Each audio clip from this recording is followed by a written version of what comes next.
El siguiente segmento tiene contenido o opinión.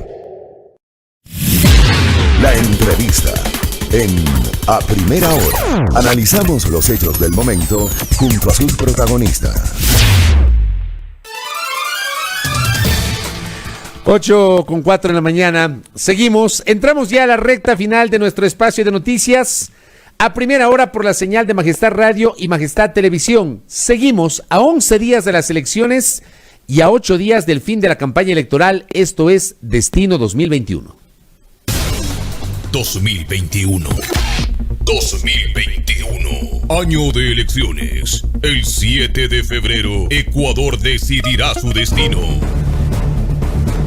Es preciso conocer los planes de trabajo de los candidatos para que los votantes tomen una decisión informada. En A Primera Hora, Destino 2021. Destino 2021. Muy bien, 8:05 en la mañana. Pedro José Freile, candidato a la presidencia de la República por la lista 16, el Movimiento Amigo, está con nosotros. ¿Cómo le va, candidato? Bienvenido. Muy buenos días, Fabricio. Un honor estar nuevamente aquí en los micrófonos de Majestad. Bastante bien, contento, motivado, pero muy preocupado también, de nuevo, por la inhabilidad del gobierno de ser responsable y la imposibilidad de ver que estamos yendo a las elecciones en condiciones óptimas. ¿Usted se refiere al tema de las vacunas o al tema de la organización electoral, candidato?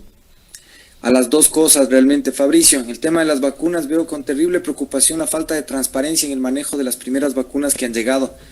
Y quiero usar una expresión que dije el otro día inconscientemente, pero que me ratifico en ella. Me da vergüenza que nuestro país se haya dedicado a vacunar primero a una élite puerca alrededor del gobierno, en lugar de atender a las personas que tiene que atender para inmunizar y proteger al resto. Y lo digo así, es una élite puerca, porque quienes han abusado de recibir esa vacuna sin estar en condición de justicia para recibirla primero que el resto de la población, son eso, y merecen el escarnio público de todos nosotros. Eso sobre el tema de la vacuna. Usted tiene una posición sobre el ministro de Salud. El candidato Guillermo Lasso y el candidato Andrés Arauz se han pronunciado públicamente en las últimas horas. Han planteado la necesidad de un cambio, de la salida, de la renuncia, de la destitución, no sé, del ministro de Salud. ¿Usted coincide con ellos? Sí, definitivamente sí. Le diría que el ministro Ceballos haría un gran bien a su propia hoja de vida, demostrando que puede ser un caballero, que puede dar un paso al costado y que puede retirarse cuando evidentemente su gestión al frente de la salud es menos que mediocre. Pero eso no va a cambiar la naturaleza de que la actitud del gobierno, porque el ministro al final de cuentas es un secretario de Estado y depende de lo que el presidente decida hacer para defender a la población. Pues creo que el presidente tiene que reflexionar seriamente el tamaño que hoy ya tiene en la preferencia de los ecuatorianos, puede convertirse en su proyección en la historia también, y lo que incluso sus nietos verán en él como un ser humano. Nada. Dejemos el tema de la salud. La otra preocupación, la organización del proceso electoral. ¿Qué preocupaciones tiene hoy Pedro José Freile luego del mal rato que pasaron ustedes cuando se detectó impreso el 47% de papeletas, 6.2 millones de papeletas? Resulta que el logo que constaba ahí no era el logo que correspondía al Movimiento Amigo y hubo que volver a foja cero. Aparte de eso, ¿usted ya ha visto una mayor claridad o sigue teniendo dudas sobre la organización del proceso electoral, candidato? Tengo mayores dudas respecto a la organización del proceso electoral, Fabricio. Siento que de hecho el tema del sellito a nosotros no nos quita ni nos pone. El problema es que si el día de mañana hubiese sido un tema distinto con otro movimiento, por ejemplo, a título que de pronto la cara de algún candidato, no sé, de César, de Pepe, se parece a Mickey Mouse, le ponen otra foto. En realidad, más allá de que se inhabilitan los papeles físicos, cerca de $600,000, que es un montón de plata, en realidad se expone a un riesgo de nulidad por falla de solemnidad sustancial a todo el proceso electoral. Entonces, ahí, además de que nos estamos botando decenas de millones de dólares a la basura, estamos poniendo en riesgo el hecho de que la voluntad de los electores no sea respetada, y eso es mucho más grave. Vemos que no se ha hecho mucho, han despedido un par de funcionarios que entiendo son de segundo o tercer nivel, y se ha organizado una comisión. Pero en este asunto nosotros sí creemos que la Contraloría y la Fiscalía tendrán que pronunciarse, porque tengo que presumir que hay picardía detrás de este tipo de actitud. ¿A usted le preocupa el hecho de que al día de hoy tenemos las dudas sobre el tema de justicia social, la intención de Álvaro Noboa de ser candidato, la papeleta que está siendo impresa y que está a puertas de que concluye esa impresión sin Álvaro Noboa, pero resulta que está en ciernes el tema de la destitución de 4 de los 5 consejeros. Los parlamentarios andinos definitivamente no vamos a elegir en primera vuelta, ya empezaron ayer a enviar los kits al exterior y no consta la papeleta para parlamentarios andinos porque la impresión ni siquiera ha comenzado. ¿Cómo ve usted este entorno, candidato Pedro José Freile? Eso, Fabricio, a toda la lista, al menú de inconsistencias que usted muy bien acaba de señalar, súmele otro. Póngase en contacto usted con las delegaciones consulares y diplomáticas del Ecuador en el extranjero y va a descubrir que están teniendo dificultades a estas alturas para que les arrienden locales para poder llevar a cabo el sufragio de nuestros compatriotas en el exterior. Es decir, este proceso ha sido llevado a cabo con las patas, para decirlo de una manera elegante. Creo que los consejeros, los vocales del consejo, son responsables de decirnos si pueden o no pueden, si están preparados o no para asumir el reto de poder consagrar en el resultado electoral la verdadera voluntad de los ecuatorianos. Y a eso tal vez lo que acabo de mencionar sobre los locales en el exterior, se sumarán otras cosas en los siguientes días que a medida que me voy informando, me da pena realmente como ver. Esta primera participación sobre todo creo que nos está sirviendo en el ámbito del proceso electoral para descubrir que en realidad no tenemos un sistema de elecciones. Mucho menos podemos llamarle poder del Estado a un sainete de participantes que todos son brandeados, porque todos los vocales responden a intereses coyunturales. Ok, empecemos por ahí entonces para ir desmenuzando algunos elementos de lo que podría ser su plan de gobierno en caso de ganar las elecciones y ser presidente de la República el 24 de mayo del 2021. La parte institucional. Si Pedro José Freile llega a ser presidente de la República, ¿qué hacer con la institucionalidad que tenemos en el Ecuador con todos estos bemoles que estamos comentando? Ok. Entendiendo que nuestra prioridad está primero, antes de las reformas en la economía, que nuestro plan de gobierno está enfocado en tener resultados eficaces en corto tiempo, una vez que tengamos plata de nuevo circulando en la economía, sí vamos a proponer reformas al sistema. Nuestras reformas al sistema no son refundacionales, pensamos que es una pérdida de tiempo, un costo innecesario. Pensamos que pensar a una constitución del pasado, por más buena que sea, tampoco es caminar hacia el futuro, pero pensamos que hay ajustes, como por ejemplo provocar que la participación ciudadana ya no esté desprotegida y en manos de un fantasma, porque hoy por hoy lo que representa la participación ciudadana es una silla vacía. Esa silla debería estar ocupada por la ciudadanía, no vacía. Y para eso, el Consejo de Participación Ciudadana debería dejar de existir. Nuestra propuesta puntual, entendiendo que esto pasa en mediano o largo plazo, primero con resultados económicos, es constituir un Consejo de Estado en donde participen las cabezas de cada una de las funciones de manera personal e indelegable, para poder construir las políticas públicas, que hoy por hoy se construyen de la mano de personas del entorno del presidente de la República. Entonces, dejamos las políticas públicas en manos de alguien que más que un experto es un enviado, un embajador del poder alrededor del hiperpresidente. Y eso garantiza que la democracia sea menos participativa, se mantenga así formal en el ámbito de la representación, pero que evidentemente no nos permita a los ciudadanos colaborar y participar directamente de observar a nuestros servidores. La otra es que la ejecución presupuestaria del Estado esté fuera del ámbito de nuevo de los políticos y pase al control de los gobiernos de cercanía.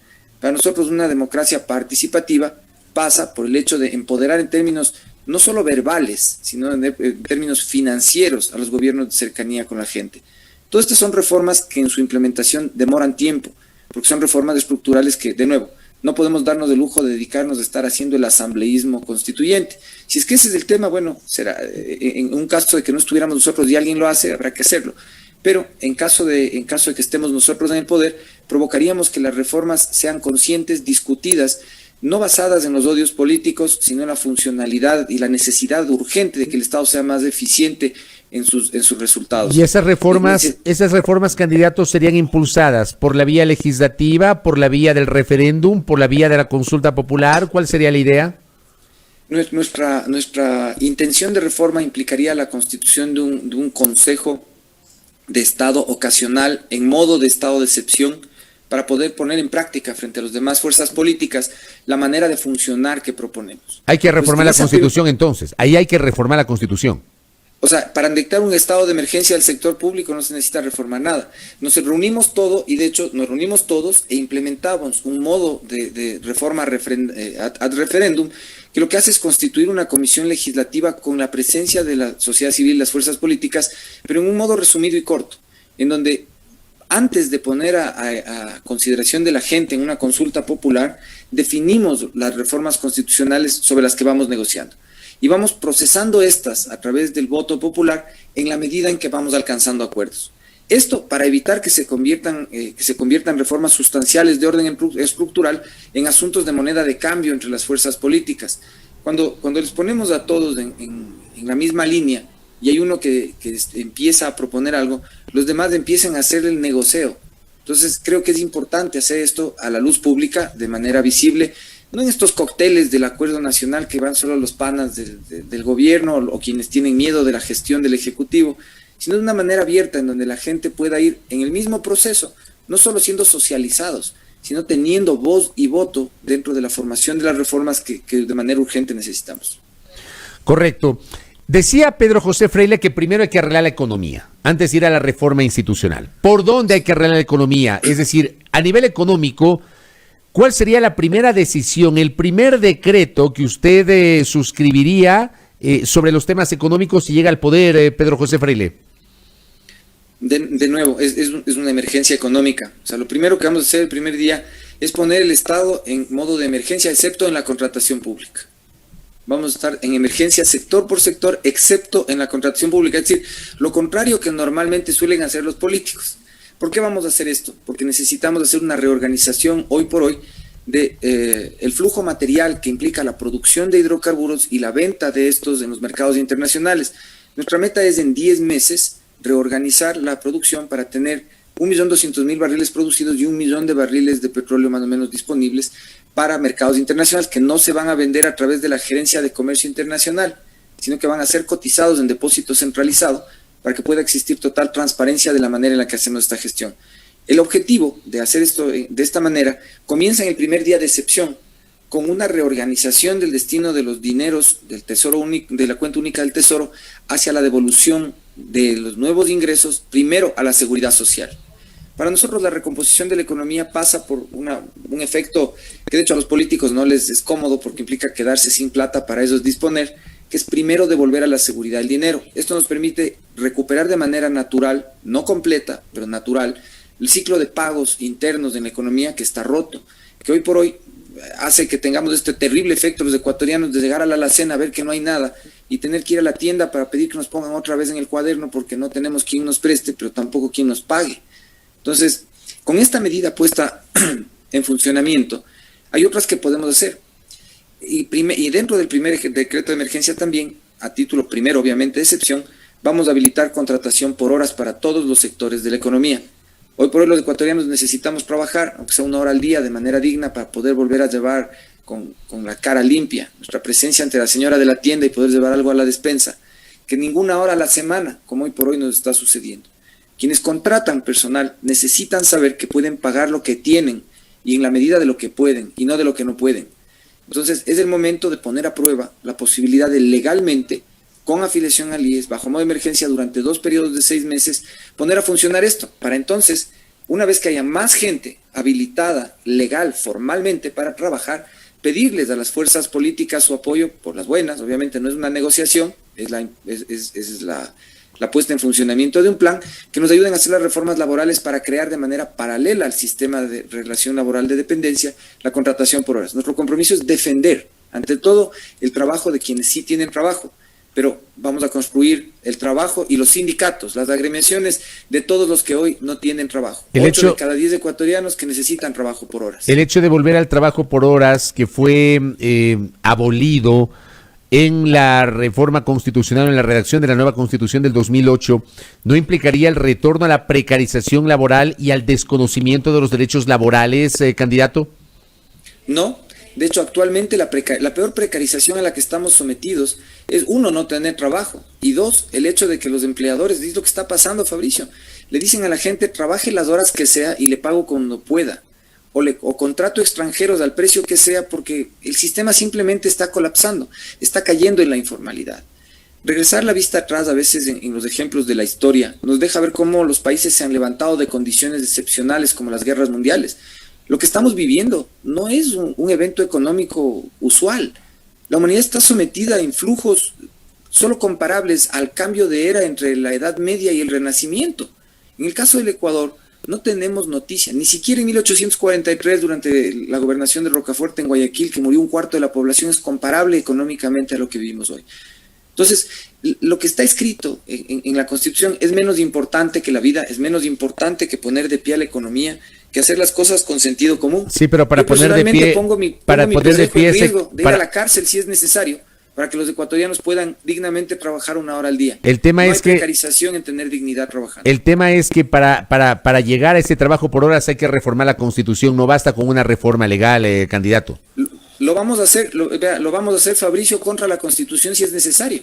Y le estoy diciendo, si tengo que ir a la cárcel por darle trabajo a los ecuatorianos 1 hora al día, me voy encantado. Pero usted no puede decir eso. Si el momento que llega a la presidencia usted va a jurar respetar la Constitución, candidato, y ahora siendo candidato nos dice que si... Yo voy a jurar, no. Yo cuando me haga cargo del país voy a jurar defender al pueblo ecuatoriano. No va a jurar la Constitución. La Constitución es un papel que vamos a tener que reformar poniendo por delante la vida de los ecuatorianos. Pero primero tiene que reformar la Constitución para poder cumplir con una Constitución reformada. No. Nuestro plan es claro. Nuestro plan es claro e implica exponernos a lo que le estoy diciendo.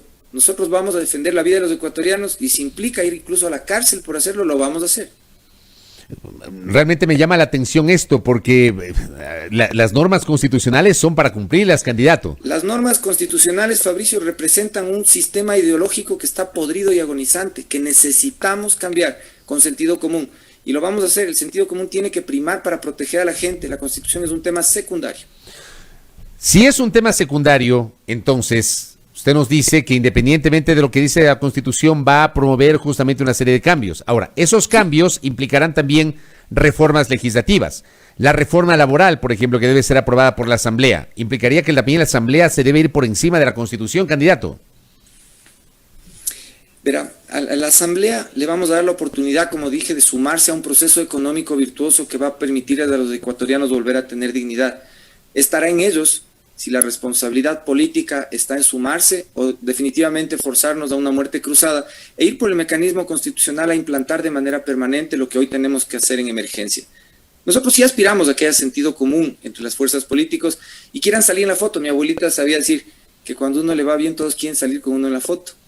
Y lo que vamos a provocar es una mejora sustancial de la economía con dinero propio, en la cual esperamos que todas las fuerzas políticas ganen. Porque el problema es que el sistema no es ni malo ni bueno, simplemente ya se acabó, colapsó, ya no funciona. Lo responsable es actuar en consecuencia y de la manera más rápida, porque estamos poniendo en riesgo la vida de las personas. Entonces, si eso implica tener que pasar por encima de la Constitución y contar con todos para hacerlo, lo haremos. Y si no contamos con todos, igual lo haremos. Con todo respeto, candidato Pedro José Freile, inmediatamente me trae a mi memoria la famosa frase del entonces ministro de Economía y Finanzas, Richard Martínez, de que la realidad superó a la legalidad. Usted de alguna manera nos está diciendo lo mismo. No, y de hecho yo le agradezco que con los becarios de los organismos multilaterales no me ponga en la misma olla. No le pregunto, o sea, no le pongo en la misma ola, pero comparo lo que usted acaba de decir, porque sí me invita a reflexionar lo que usted está diciendo. O sea, siendo candidato presidencial, dice la Constitución es un papel. Ese es un tema muy puntual, que de hecho es un tema muy puntual que tenemos que afrontar con la seriedad que implica la necesidad de liberarnos de las imposiciones que nos han hecho los multilaterales. La manera de lidiar con eso es demostrar que estamos aptos para ser productivos y que primero tenemos responsabilidad y vocación por nuestra propia gente. Eso es algo que nos va a permitir negociar distinto, pero no hay justificación a través de un tercero. Es decir, no podemos poner la responsabilidad sobre la gente en boca de cumplir con un tercero jamás, porque lo que tenemos que cumplir primero es con los ecuatorianos, segundo con los ecuatorianos, tercero con los ecuatorianos y después con otras partes. Correcto. Candidato, ¿cómo garantizar la salud y la estabilidad de la dolarización de la economía, partiendo del hecho de que lo he escuchado usted en sus intervenciones en Diario El Comercio, en la Cámara de Comercio y en el Consejo Nacional Electoral? Tengo claro de que usted va a mantener la dolarización de la economía, pero ¿cómo mantenerla, cómo fortalecerla, cómo garantizar la salud de la dolarización, candidato? Plata propia, es la única manera de lograrlo. La dolarización, que al final de cuentas no es una institución jurídica, sino una institución comercial que los ecuatorianos hemos adoptado con, digámoslo así, una amplia preferencia, es algo que tenemos que defender, pero que tendremos que entender que en términos formales implica también acciones muy difíciles. Hoy por hoy la dolarización está virtualmente sostenida por el narcotráfico en el Ecuador, no por nuestras exportaciones legales, que deben ser la fuente correcta para poder propiciar su mantenimiento. El cobro de impuestos excesivos tampoco es la solución para mantener dolarización, y pensar que podemos traer por decreto dineros de fuera, de cualquier fuente al Ecuador, tampoco es sustentable. En realidad necesitamos trabajar más, producir más, y para eso tenemos que facilitar el hecho de crear empleo, facilitando la importación, por ejemplo, de todos los insumos asociados a bienes y servicios exportables desde el Ecuador, porque solo exportar cosas trae dólares a la economía y al mismo tiempo ayuda a crear empleos. Entonces tenemos que apoyar todo lo que se puede exportar, pero creando mercados sobre todo para aquellas actividades que en calidad orgánica, por ejemplo en el agro, están desprovistas de organización formal para poder obtener mercados. El Estado ecuatoriano se ha dedicado a obtener mercados para quienes venden cositas gourmet, porque son amigos de las personas que están en el gobierno, pero no se saca la producción realmente, que durante la pandemia incluso se ha botado a la carretera por falta de mercado en largo y ancho del país. Nuestra función es ayudarles a los productores a sacar su producto a los mercados internacionales sin necesidad de intermediarios. De hecho, sin necesidad de nosotros mismos. Lo que vamos a hacer es ayudarles a organizarse para que en la economía popular y solidaria dé un paso grande del cooperativismo al corporativismo, inundando ojalá los mercados internacionales de los productos que Ecuador tiene, que son los más nutritivos, son los más aceptables. No podemos vivir del éxito de un empresario sueltito por ahí que ha vendido una zanahoria o que ha vendido una flor. Necesitamos que todo el país pueda exportar. Y claro, esto no tiene un signo político tampoco. Tal vez sí tiene un signo en la forma de organización que proponemos, y eso es explotar, hacer evolucionar y perfeccionar la economía popular y solidaria. ¿Usted firmaría un acuerdo comercial con Estados Unidos? ¿Usted, si es presidente, impulsaría la adhesión de Ecuador al tratado o al acuerdo del Pacífico? El tema de la Alianza del Pacífico, vengo yo chillando el tema una vez a la semana desde hace como 5 años. O sea, estábamos ahí sentados en la mesa de la Alianza del Pacífico a través de China. A través de nuestro principal acreedor estábamos sentados ahí tratando de proteger nuestro interés. Entonces, en la Alianza del Pacífico nuestra presencia es estratégica, pero tiene que funcionar a través de nosotros mismos, y tenemos que estar en manos de nuestro servicio exterior, no de los políticos, para lograr que funcione para los mercados ecuatorianos. Con Estados Unidos definitivamente sí haría un tratado. De hecho, les pediría, para que esté bien claro el tema, asistencia técnica en materia policial, en asuntos que tienen que ver en la lucha contra el narcotráfico, el terrorismo, la proliferación de armas de destrucción masiva, la trata de blancas y la minería ilegal. Porque siento que no tenemos un aliado más explícito, con intereses similares en la misma cuenca geográfica para lidiar con esos asuntos. Hay otros en donde la complementariedad para el Ecuador implica la necesidad de generación de tratados de otro orden, como por ejemplo, en el orden educativo y cultural. Yo veo que tenemos más posibilidades de desarrollo, de fondos explícitos para el desarrollo de la cultura, el cine, las artes plásticas, la literatura, si emprendemos más seriamente lo que alguna vez ya se dio inicio con Argentina, con España y con Italia. De hecho, es hasta por el factor cultural de afinidad romanística, con la cual tenemos que un poco vivir en nuestro mundo hispano con mayor presencia, y asimismo con nuestro mundo indígena. En materia de saberes ancestrales, de patentes sobre biodiversidad y alimentos, tenemos que estar más cerca de países como Guatemala y países como Bolivia, en donde existe indigenismo, de hecho un indigenismo más organizado, y en donde se ha tomado más en serio desde la esfera estatal no la presencia del pueblo, de los pueblos indígenas, de los pueblos ancestrales, como una molestia política, como un asunto de progres, sino seriamente como un elemento de formación de la cultura y la organización de la economía y de la sociedad. ¿Y su visión, por ejemplo, respecto de China, respecto de Irán, respecto de Rusia, candidato Pedro José Freile? Respecto de China, le diré, yo incluso he sido representante de los intereses de la República Popular China en algunos países, y he tratado con ellos de cerca, y he tratado con Rusia de cerca, y les soy sincero, no son los mejores perfiles de socios para el Ecuador en este momento, porque mientras Estados Unidos se ha debilitado, es menos hegemón de lo que era, China se ha fortalecido de tal manera que ya no tiene una consideración humana con quienes son los territorios como nosotros en donde quiere expandirse. China es un país que cuando hace gestión extranjera, como en el Ecuador, prefiere la depredación, no respeta las leyes, institucionalmente es consecuente al decirnos que sí respeta las cosas, pero para China los derechos laborales, los derechos de la naturaleza, el cumplimiento de las normas de seguridad industrial es un asunto que tiene poca relevancia. Y aunque nos invitan a todos a entrar dentro del sistema del globalismo a través de las Naciones Unidas, ellos no respetan esas leyes. Rusia, por otro lado, hoy por hoy gobierna la Interpol, y mientras el gobierno de Rusia sobre la Interpol no nos permita saber que tenemos una labor confiable en la Policía Internacional, creo que es una relación que tiene que ser observada, porque en este instante no presta garantías de transparencia a las relaciones con un país como el nuestro, que en poco tiempo deberá salir a perseguir capitales fuera de nuestro territorio. Correcto. Lo último, candidato Pedro José Freile, estamos conversando con él. ¿Cuál es su posición sobre debates que aquí son muy complejos, ¿no? El tema del aborto por violación, por ejemplo. Usted, si llega a ser presidente de la República, ¿cuál va a ser su postura sobre este tema? Mira, para nosotros estos temas más bien no son complicados, son bastante simples. Nosotros respaldaremos en lo que podamos la despenalización del aborto por violación. Es una posición bien clara.